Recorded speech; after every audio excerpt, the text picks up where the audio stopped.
No dobre, takže dneska tu mám so sebou kus technológie, ktorý asi väčšina z vás ešte nevidela. A asi ste už niekedy počuli o Raspberry Pi, ale teda malinový koláč. Je to vlastne jednodoskový počítač, takže všetko je vlastne na jednej doske. Lebo keď si zoberieme normálny počítač, tak nie je všetko na jednej doske. Nefunguje to až tak dobre. Je to viac dosiek, takže vlastne je to jedna doska pre tú hlavnú dosku, potom disk, potom baterka. Proste nie je to všetko na jednej doske. No, ale jednodoskový počítač má všetko na jednej doske, takže procesor, RAM, SSD, takže disk. Dobre, takže pán editor tu, to čo som povedal v tomto klipe práve nie je úplne pravda. Jednodoskový počítač sa hlavne porovnáva s desktopovým počítačom, takže krabicou, ktorá má všetko na iných doskách, takže potrebuješ separátnu dosku na grafickú kartu, disk, základnú dosku, potrebuješ separátnu dosku na ovládanie tých ventilátorov. Jednodoskový počítač má grafickú kartu, čip, v niektorých prípadoch disk, teda čip je procesor. Všetky ostatné veci, čo treba na tej základnej doske, takže tak, aby ste to chápali. No a čo sa stane, keď chcete mať aj počítač a klávesnicu? No dostanete toto. Toto prosím vás je Raspberry Pi 400. 400 je to preto, že vlastne má to už v sebe stavanú Raspberry Pi 4 a klávesnicu. Takže vlastne je to Raspberry Pi 4 s trochu lepším procesorom a klávesnicou. A dneska, čo s tým chcem robiť, je nainštalovať Android 14 cez AO. AOPS sa to myslím, že volá. A prečo chcem tam nainštalovať Android? No lebo sa nudím. Ale predtým, než môžeme inštalovať Android alebo reálne hocičo, musím to zapnúť a zistiť, aký tam mám OS. No a keďže tu není žiadna myš alebo niečo také iné, tak budeme potrebovať svoju vlastnú myš. A aj svoj vlastný monitor. No a čo budem používať na túto vec, keď zistím, čo je na tom Raspberry Pi, budem používať Consta-Kang a AOSP. AOPS sa to volá, či AOSP? Počkajte. Musím sa pozrieť. AOSP. AOSP verziu Androidu 14. Mohol by som aj Android 13, ale Android 14 je novší. Takže to sa mi viac oplatí. Ale najprv musím zapojiť tento monitor, takže dajte mi pár sekúnd. No dobre, to by bolo. Ale keďže ten Raspberry Pi má mikro alebo mini HDMI, neviem presne, jak sa to volá. Nemôžem to len tak zapojiť do monitora, lebo môj monitor má VGA. Takže potrebujeme zo pár adaptérov. Takže, keď ho tu nájdem, adapter číslo 1 z VGA do HDMI a potom z HDMI na mikro HDMI.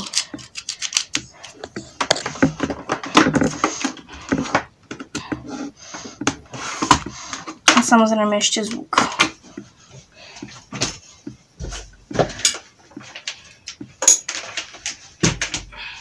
Samozrejme si nezabudnite zapojiť svoj monitor, lebo ak si zabudnete zapojiť svoj monitor, tak nič neuvidíte. No, tiež k Raspberry Pi 4 alebo 400, tiež potrebujeme originálny Raspberry Pi USB-C nabíjačku, ktorú tam teraz len môžeme zapojiť. Opa, zabudol som na niečo. Vy tam budete vidieť, ho? Takže no to, aby ste vy videli, čo ja vidím, budem používať takýto 4K zachytávač, ktorý zapojím do môjho Macu a idem na vlastnosti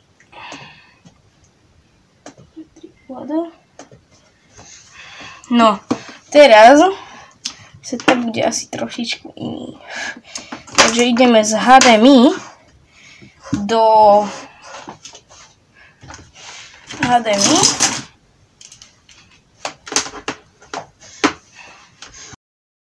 Spustím nahranie. A teraz, aby som to ja lepšie videl, a budem sa pozerať na Mac.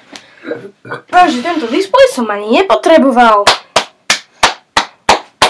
Jej. Je to všetko možno preč. A teraz idem na nič tam.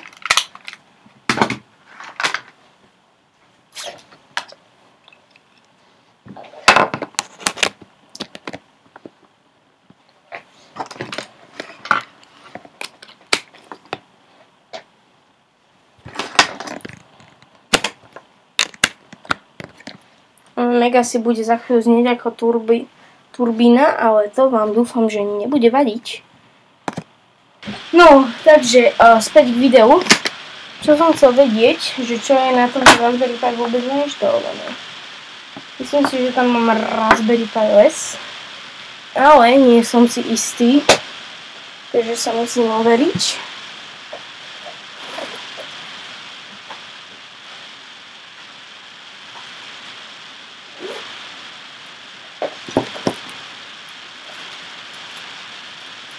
Áno, Raspberry Pi OS tu mám nainštalovaný. Myslím, že tu mám niečo iné, ale dobre.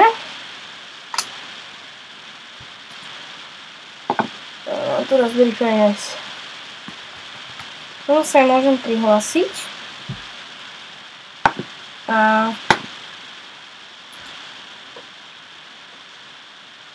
Ukázal mi to IP adresu.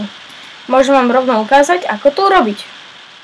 Takže teraz, keď už sme v tutoriáli, otvoríte si webový prehľadač, a to je jedno, či na svojom Raspberry Pi, alebo na svojom Macu, alebo na hociakom inom počítači. A proste to takto otvoríte a idete na constakang.com. Tento chalan je super, portuje Android na hociaké zariadenia, vidíte, je ich tu hrozne veľa, ale my chceme Raspberry Pi 4. Teraz tu máme dve možnosti, buď AOSP alebo Lineage OS. Takto. Lineage OS mi funguje na Android 13, ale keď chcem stiahnuť Android 13 na Lineage OS, tak ma to už nepustí. Lebo chce, aby som použil viac takže viac nové verzie Androidu. No, a preto mi proste Lineage OS moc nesedí, lebo nefunguje mi to. Skúšal som Lineage OS cez Android 14 a aj tento Android TV 14, proste mi to nešlo, neviem, či sa mi to stiahlo alebo dačo, ale proste mi to nešlo.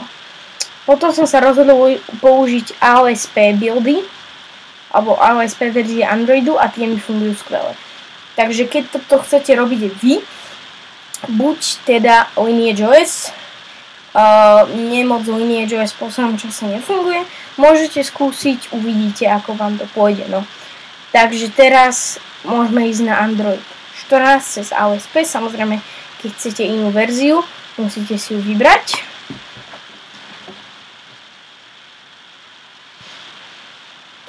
No, a keď sme v Android 14, tak môžeme ísť trošičku len dole a odtiaľto si rovno môžete stiahnuť Android 14. Takže len to ťuknite a vám to stiahne. Ja si to asi stiahovať nebudem, lebo ja už to mám tuto stiahnuté. Samozrejme, keď si to stiahnete, vám to stiahne ako zip, takže to si musíte rozzipovať a potom vám to dá tento image súbor. Hej? Takže to si musíte pamätať. No. A keď pôjdete už len trošičku nižšie, vidíte tuto, že čo funguje, čo nefunguje.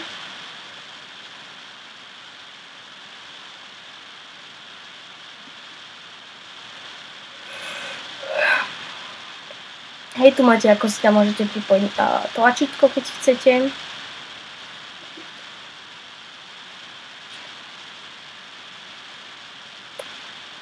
Tak. How to install Google Apps. Keď chcete mať Google aplikácie ako Google Play Store alebo YouTube, toto by sa vám asi zišlo. Pozerajte toto. Pozerajte si tento návodík, tuto je jednoduchý. Ja toto robiť nebudem, skúšal som to a moc mi to nefungovalo. Skúšal som to asi 2 alebo 3 krát. Na Android 13 cez Lineage OS mi to fungovalo. Tu mi to moc nefungovalo. Takže môžete skúsiť. Možno vám to pôjde, možno vám to nepôjde. Ja to nebudem robiť, ale možno robím v budúcnosti video, ako to robiť. Dobre, keď už máte stiahnutý váš androidový obrázok disku, sa neznášam niektoré slova v angličtine, zoberete si SD kartu, na ktorej viete, že nemáte nič dôležité a nebude vám vadiť, keď bude odstránené, keď nebude z nej odstránené všetko, čo na nej je, lebo to aj presne budeme robiť. Zoberete si, keď samozrejme spúšťate Raspberry Pi do svojho interného disku alebo externého disku, tak samozrejme môžete to strčiť do microSD slotu a malo by vám to fungovať. Ale keďže ja spúšťam z SD karty a chcem inštalovať na SD kartu, môžem použiť takýto jednoduchý externý SD kartový adapter. Môžete to inštalovať aj na externé USB alebo SSD. SD karta je najpomalšie riešenie, že nebude to až také rýchle. USB je stredné a SSD samozrejme je najrýchlejšie riešenie, aké môžete mať s hociakým operačným systémom na hociakom zariadení. Takže, tak, len aby ste vedeli, mám aj pár USB, aj pár SSD, ale pre jednoduchosť tohoto videa budem inštalovať na SD kartu. Takže vlastne vložím tú SD kartu do toho čítača, zapojím si toto USB portu, tuto na Raspberry Pi. Keď sa mi to zobrazí, ako vidíte, tu už mám nainštalovaný Android, keďže som testoval, ale nainštalujem ho znova, aby ste videli. Stlačíte toto Raspberry Pi logo, samozrejme keď ste na inom zariadení, odporúčal by som ísť stiahnuť si Imager, keď máte Linux a máte tam Debianový Linux, tak myslím, že len môžete ísť do terminálu a dať sudo apt install repi.imager.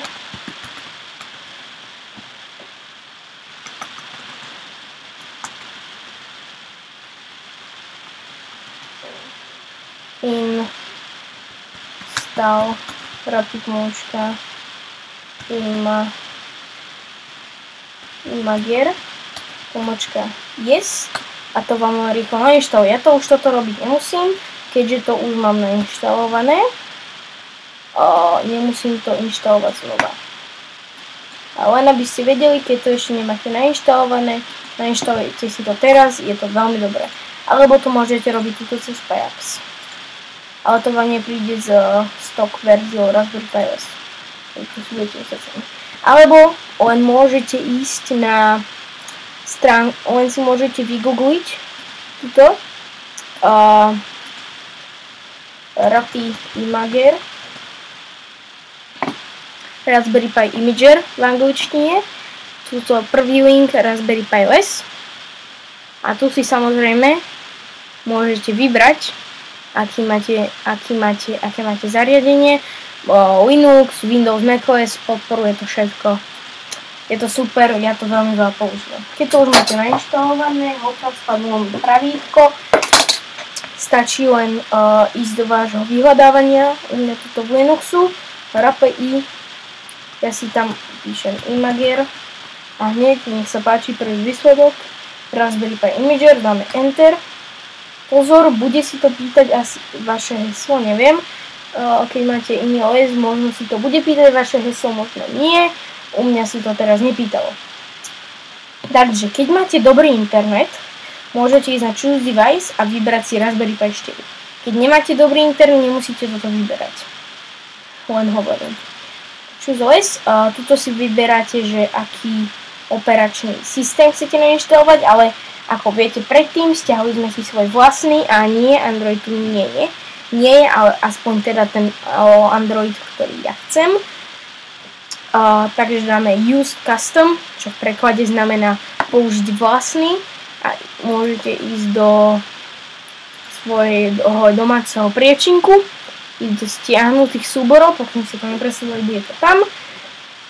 Tu máte zip súbor, ale ja som si to už extraktoval, takže tu mám ten súbor, má okolo 7 GB. Takže samozrejme používate veľkú SD kartu, no nie veľkú, ja tu používam 16 GB SD kartičku, čo vám bohato malo stačiť. Len hovorím, že nepoužívajte 8 GB SD kartu, lebo to vám asi stačiť nebude. Takže pozor na to. No, ideme tu, môžeme si vybrať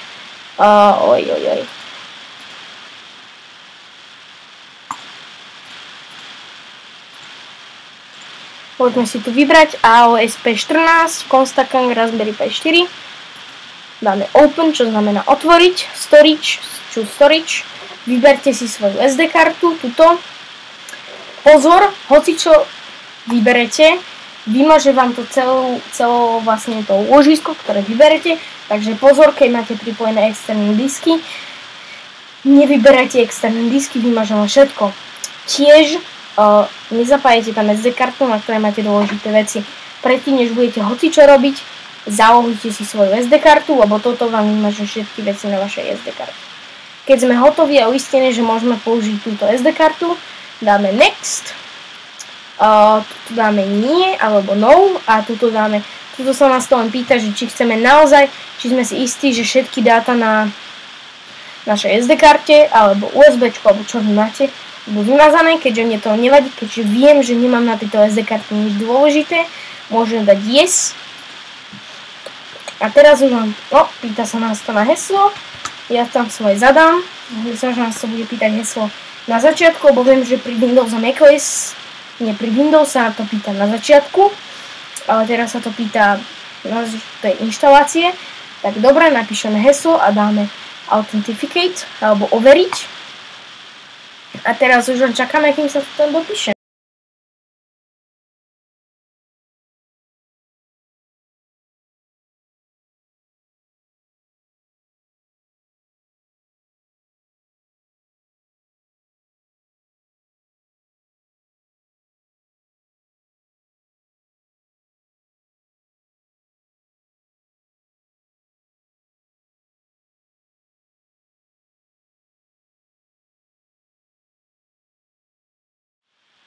No dobre, teraz keď vidíte túto obrazovku, že je to hotové, tak môžete len kliknúť Continue a zavrieť si Raspberry Pi Imager. Teraz tá dôležitá vec je, odpojte si SD kartu a zapojte si ju späť. Budete tu mať 4 partície, vy musíte nájsť a vybrať Boot, čo znamená spustenie, mačítanie alebo niečo také. Keď vyberete boot, idete do config.txt, otvoriť, no a tuto máte, že boot device. Tu si vyberete, že z akého zariadenia spúšťate. Takže keby ste napríklad mali to nainštalované na USB disku alebo externom SSDčku, nie NVMe disku, to funguje na Raspberry Pi 5, tak si dáte preč ten hashtag pred Android USB a dáte ho pred Android SD kart. Ale keďže ja spúšťam z SD karty, tak ten hash dám pred Android USB. Tiež, keď vy spúšťate z SD karty, nemusíte to meniť, lebo SD karta je defaultná, ale radšej sa tam pozrite, aby ste si boli istí. Teraz môžeme ísť a vypnúť náš Raspberry Pi. Tento proces bude úplne rovnaký na Raspberry Pi 4, Raspberry Pi 4 100. Takže to máte. Teraz môžeme vybrať našu SD kartu, ktorej je náš hlavný operačný systém. A v mojom prípade to vymením za, tu je teraz ten operačný systém, za túto 16 GB kartu od Pariot, na ktorej som nainštaloval Android. A na Raspberry Pi 4 budete to musieť vytiahnuť, zapojiť späť. Raspberry Pi 400, len podržíte toto a to vám zapne. A keď sa vám do približne minúty alebo tak nejak neukáže na obrazovke, že Android, skúste nájsť iný displej. Android môže byť niekedy trochu blbý s tým, že aké displeje si vyberá, tak keď vám nejde tento, tak môžete napríklad skúsiť druhý monitor alebo televíziu. Proste len aby ste vedeli, že keď sa vám na prvýkrát nepodarí to spustiť alebo sa to spustí, ale neukazuje to nič, môže to byť len preto, že Android je blbý s obrazovkou a nepodporuje túto obrazovku. Môže byť, nemusí. Keď to nepôjde, stále tam môžete dať späť vašu SD kartu alebo disk s hlavným operačným systémom, pozrieť sa do tej konfiguračného súboru a uvidieť, že či tam ste nedali niečo zle. Možno je to... No ako vidíte, tuto v mojom prípade sa mi ukazoval Android, takže môj Android, Android podporuje moju capture kartu, takže malo by to byť v poriadku a všetko by malo fungovať ako má. Takže za chvíľu sa to spustí a ukážem vám ešte jednu vec potom. Ako vidíte, nie je to najrýchlejšie. Ale teraz, keď už sme v Androide, tak vám môžem ukázať, že keď vám to nebeží až tak veľmi dobre, môžete ísť do nastavení. O tom ložisku sa nebojte, to vyriešime neskôr. Tuto v systém máte Raspberry Pi settings alebo Raspberry Pi nastavenia. A tuto máte 1920 by krát 1080. Keď vám to nebeží až tak dobre, môžete si dodať nižšie, lebo toto je 1080p. Môžete si to dať na 720p,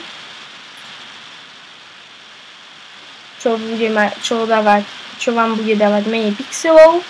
Takže keď vám to nepôjde, môžete to skúsiť takto a malo by to ísť oveľa rýchlejšie teraz. No, a späť k tým nastaveniam, ja si ich dám rovno sem na moju hlavnú obrazovku, lebo viem, že ich budem veľa používať. No, tiež, ako si možno pamätáte, ja som tam dal 16 GB SD kartu, ale ukazuje mi to iba, že mám 8 GB totálne. Alebo že celé moje ložisko má iba 8 GB. To môžeme rýchlo opraviť tak, že keď podržíme F5, ukáže nám takéto power off, takže vypnúť alebo reštartovať menu. Vy môžete dať vypnúť. No, kým sa to vypne, zasneme tu svetielko, musíme počkať. Dobre, môžeme zmeniť SD kartu späť na Raspberry Pi OS SD kartu.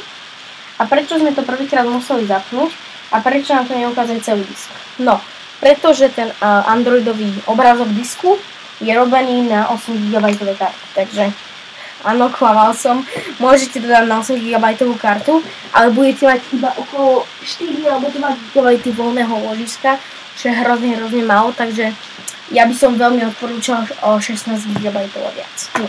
Čo teraz urobíme je, zväčšíme, alebo teraz skôr povieme Androidu, že hej Android, ja mám väčší disk, kľudne ho využiť celý, mne to nebude vadiť. Takže teraz, keď sa prihlásime do nášho Raspberry Pi operačného systému, môžeme tam zapojiť späť našu SD kartu a teraz môžeme použiť, mi to tu povyskakuje, cancel. Môžeme ísť do terminálu a ak už nemáte nainštalovaný Gparted, nainštalujte si ho. Otvoril som nesprávnu túto. Môžete ísť do terminálu a napísať sudo, opäť že vidíte. Sudo apt install Gparted a toto vám nainštaluje Gparted. Ja toto robiť nemusím, keďže viem, že Gparted už mám nainštalovaný. Keď si nainštalujete Gparted, môžete ísť do System Tools, Gparted, zadáte svoje heslo. Ozaj, predtým, než spustíte Gparted, dajte si tam ten disk, lebo ono to neuvidí, keď ten disk tam dáte až potom, ako spustíte Gparted. Takže pozor na to. Opatrne vyberte si váš Androidový disk. A toto je problém. Ten hlavný systém má iba okolo 8 GB, no. Takže musíte to zväčšiť. Takže teraz idete na user data, toto label user data, dáte unmount, aby sa vám dal preč tento kľúčik. Teraz zase na to kliknite a dáte toto resize move. Natiahnite to, aby to zaberalo celú tú obrazovku a potom dáte resize move. Čo to urobí? No zväčší to z tých 4 GB na 12, takže to vlastne bude používať váš celý disk, takže budete mať oveľa viac miesta v Androide.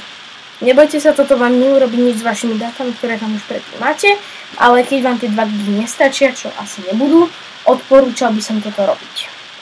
No a keď toto urobíte, môžete zavrieť Gparted, vypnúť svoje Raspberry Pi.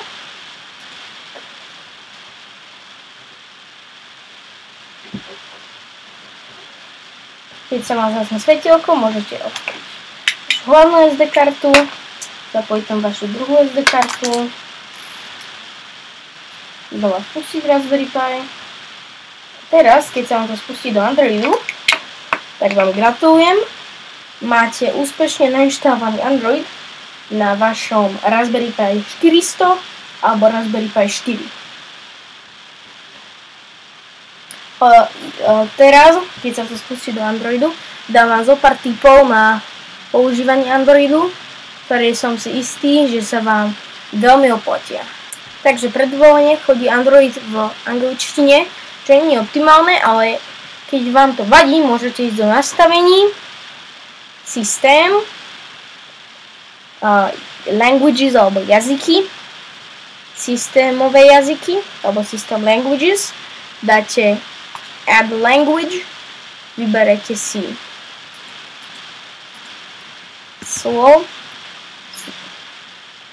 slovenčina a teraz posuniete slovenčinu hore, dáte change. Teraz máte všetko po slovensky, angličtinu tu buď môžete nechať, alebo myslím, že môžete odstrániť a môžete si len odstrániť angličtinu. Ja si tam angličtinu nechám, lebo pre istotu. No. Keď máte toto hotové, odporúčal by som ďalej ísť na zabezpečenie a ochrana súkromia a nastaviť zámku obrazovky. Toto vám len jednoducho nastaví vzor, PIN alebo heslo. Ja si vyberám PIN. Môj PIN vám ukazovať nebudem, keďže chcem, aby to bol risk pre moju bezpečnosť. Keď si overíte PIN, odporúčal by som dať toto, čo vám vlastne ukáže upozornenie, ale neukáže vám, že z akej apky je toto upozornenie, ale neukáže vám, čo je v tom upozornení, alebo si to vôbec úplne môžete zakázať, záleží na vás. Dobre, teraz keď máte PIN, taký trochu lifehack, vy potrebujete to len rýchlo zavrieť, len raz stuknite F5, zamkne sa vám tablet a potom môžete zase len raz stuknúť F5 a bude vám pýtať heslo. Posuniete, zadáte svoje heslo a máte. No, toto heslo sa vám tiež z toho tiež bude pýtať, keď zapnete váš Android. Ďalšia vec, môžete si nastaviť sieť a internet, podporuje to aj Bluetooth, myslím, že áno, podporuje.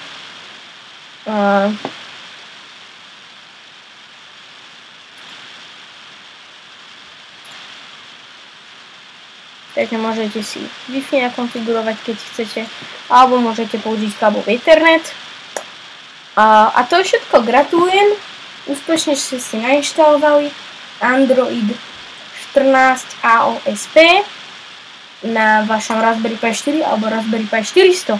Keby ste mali nejaké otázky, nebojte sa ich dať do komentárov. Možno vám na ne odpoviem, možno nie. Dúfam, že máte krásny deň a samozrejme, nech sa vám to podarí. Zatiaľ, čaute.